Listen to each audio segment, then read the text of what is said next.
larger package that we hope to make progress on.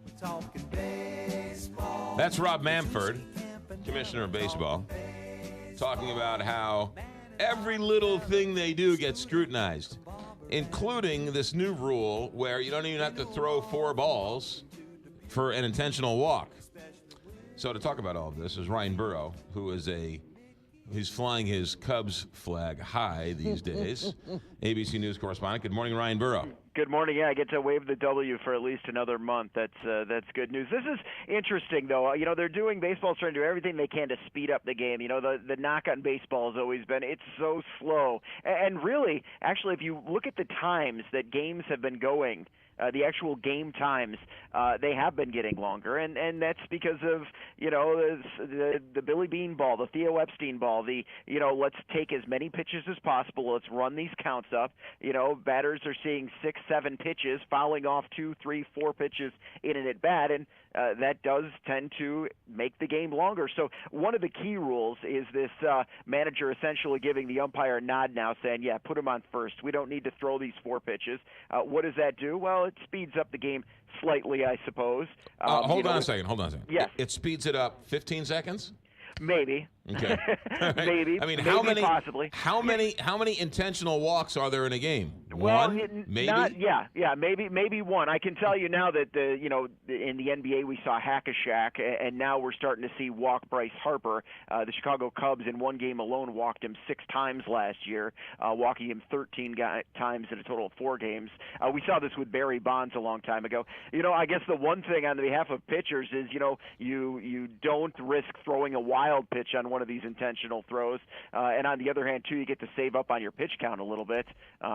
What else are they talking about legitimately to speed up the game? To speed up the game? Well, you know how it's been kind of weird the last couple of years with instant replay where, the game essentially freezes and everyone stares at the manager in the dugout. Right. The manager waits to find out whether or not he should challenge a play and then decides, no, I'm good, or, yeah, let's do it.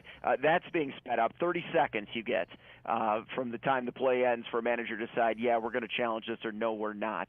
Also, it's putting a little bit more pressure on the umpires to make a ruling, make a decision in a 2-minute span, when they go and talk with New York and try to figure out how a play went.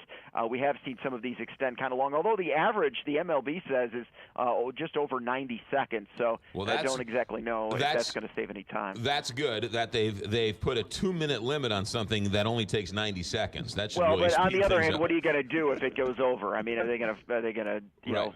fine? Right. I mean, they'll probably give a talking to after for taking too long, but these umpires do want to get it right, and if there are only certain angles to work with, and something's really, really close, it will take a little more time.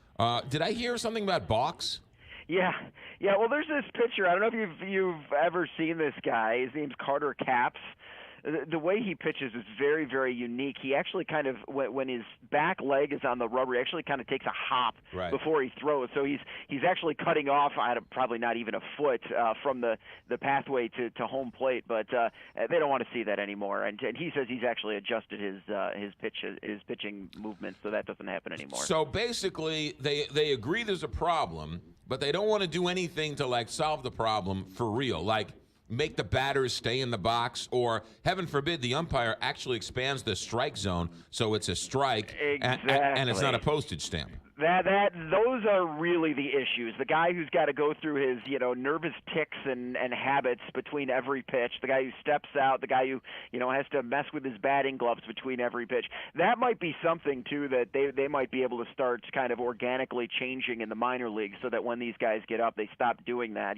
In college baseball and even in girls softball, you can see them running in and out of the batter's box, between at bats, and that might be the way they need to go. But this is something that you have a feeling might take a little bit of time before these guys actually get in the habit of not stepping out after every pitch. I mean, this 4 balls, so why don't you just change the whole game? And the instant replay, I mean, they should get 10 seconds. You get 5 seconds. Bang, bang. You don't need to wait for the guy in the dugout, in the clubhouse, to tell you if he's out or safe, right?